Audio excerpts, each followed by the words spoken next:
Typically we think that, oh, this is horrible, I just wish this would go away, right? But often one of the things that can happen as a result of a very difficult experience, right, like a health condition, is that we actually can draw inner resources out of us that we didn't think were there. We might have a strength or a patience or an endurance that we had no idea we could actually muster or manifest, yeah?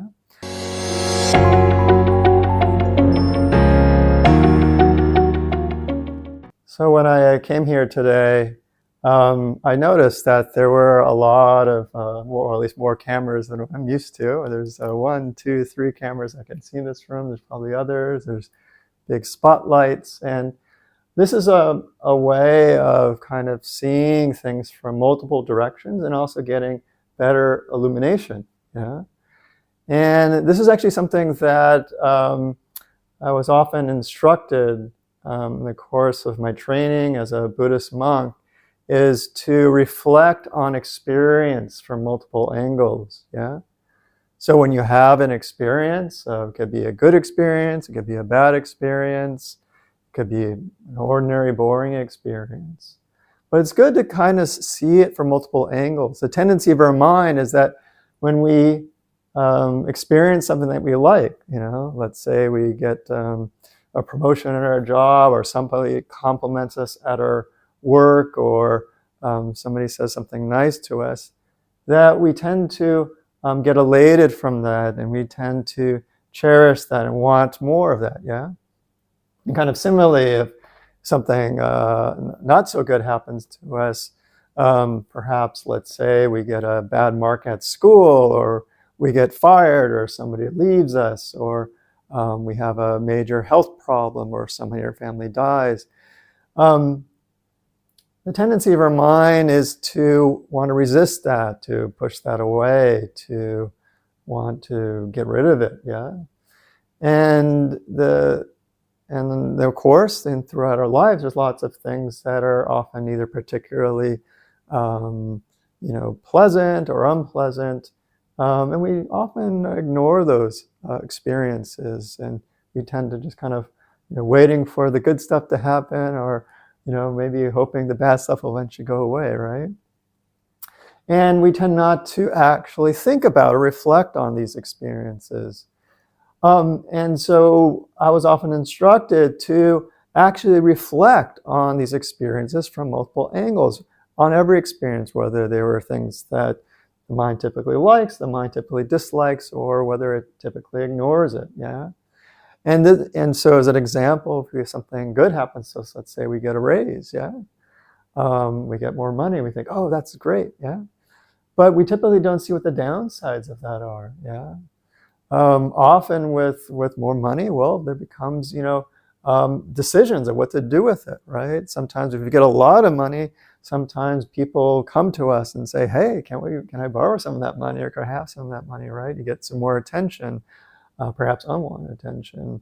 Of course, in many countries, you might have more taxes and more paperwork to file. And so even with things that might seem kind of always advantageous, there's actually a lot of downsides if you reflect on this. And kind of similarly, if something not so good happens, something bad or painful happens to us, suppose we get really sick, all right? We have a bad health condition, right? Typically we think that, oh, this is horrible, I just wish this would go away, right? But often one of the things that can happen as a result of a very difficult experience, right, like a health condition, is that we actually can draw inner resources out of us that we didn't think were there. We might have a strength or a patience or an endurance that we had no idea we could actually muster or manifest, yeah? Many times people, when they go through extremely bad health conditions, and they, let's say, come out the other side, they, let's say, don't die from that experience, they often can report that they now have a newfound respect and appreciation for life, and they don't fear death nearly as much as before, yeah? And so being able to reflect on things from multiple angles, but also trying to get, in the Buddhist sense, what is the kind of expansive view that allows us to ultimately experience peace out of these positive and not so positive things that we experience in life. The Buddha, in the suttas, he had there's a refrain in the English. It's often translated as the gratification, danger, and escape. Right? And the Buddha wanted us to actually reflect on any experience that we have, whether it might be, let's say, there's a sutta where he talks about the four elements, right? The earth element and the air element, the water element, the fire element, right? These are kind of manifestations of how we experience the physical corporeal world, right? And typically, we will often, have different, kind of experiences around. But one of the things that we often do is we can start to cherish. Yeah, we start to want to hold on to, let's say, some sort of thing. So the Buddha wanted us to actually understand this tendency of gratification. Yeah, and of course, ultimately, what he realized is that this gratification was based in a sort of pleasure and happiness. Right? If it wasn't for this pleasure and happiness, there couldn't be any sort of gratification around that. Right? You get, the earth element. It could be any sort of physical thing. It might be a new phone, a new car, a new home. Yes. And if there wasn't a pleasure and a happiness that come about from that, we probably wouldn't feel gratified. Yeah. And of course, what's the danger? Yeah, the danger. And the Buddha ultimately realized the danger in this was that things change, right? Phones break, cars, get into accidents, homes burn down, or at the very least, homes require maintenance, right? Phones, you have to update the settings and make sure you get it updated, and they have all sorts of other problems, right?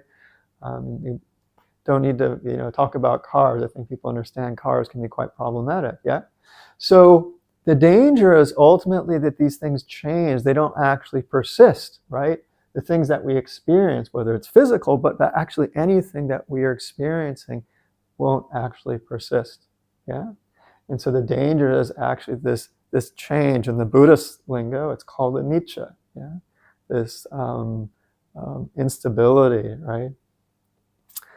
And ultimately, he reflected, well, what's the escape? What's the way out of this? Yeah.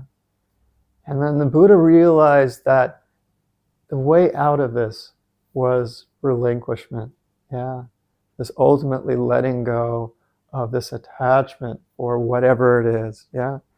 In the case of a physical object, might be being, it's actually not having to have a cell phone, not having to have a car, not having to have a home. Yeah.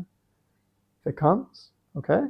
But the mind can recognize this is not certain, and it could walk away from that.